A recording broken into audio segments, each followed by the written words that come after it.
Has your flight been canceled? Hi, I'm Morgan, and this is an aviation update. Yesterday, the FAA announced that they would be reducing flights across the United States at 40 major airports by 10%. The FAA did say to keep checking back because the airports that they reported would be affected and the amount of flights that would be affected are subject to change.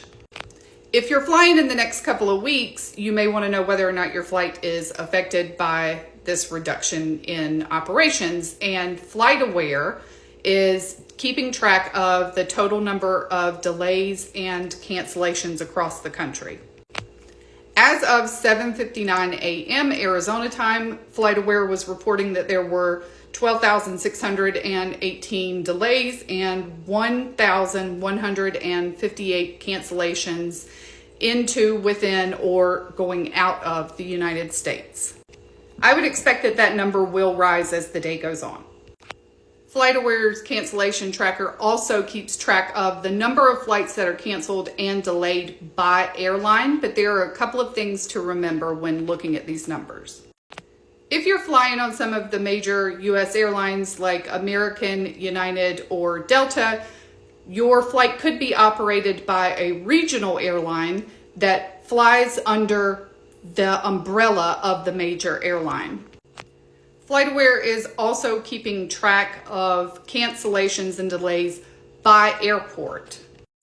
So how do you find out if your flight is affected? Although the FlightAware tool is great for the general understanding of how many flights are being impacted and at which airports and which airlines, it is best for you to check directly with your airline regarding your particular flight. Because of the high volume of cancellations right now, it will probably be difficult to get a person on the phone with your airline. So the best way for you to find out if your flight is impacted by these cancellations is to check on the app or on the website to get an update for your flight. A couple of things to take into consideration. I would go into this assuming if you are flying in the next couple of weeks that there will be a lot of last minute changes and cancellations as well. If you are able to change or cancel your flight and get a refund or a credit and book it for a later date, I would strongly urge people to do that. If you are unable or can't do that, I would also urge you to make a backup plan. I would assume because of all of the cancellations as well that car rental rates will be impacted. So if you think that you may need a car rental, it's probably best to go ahead and reserve that in the event that you need to drive instead. Although the announcement from the FAA stated that it was 40 major airports that were being impacted, you should assume as well that smaller airports and airports that were not on that list will be impacted as well. All flights and use and availability of aircraft within the fleet have been planned well in advance by airlines. If you're traveling between two smaller airports that are not listed on the 40 airports that are confirmed to be affected by these cancellations, you could still be impacted.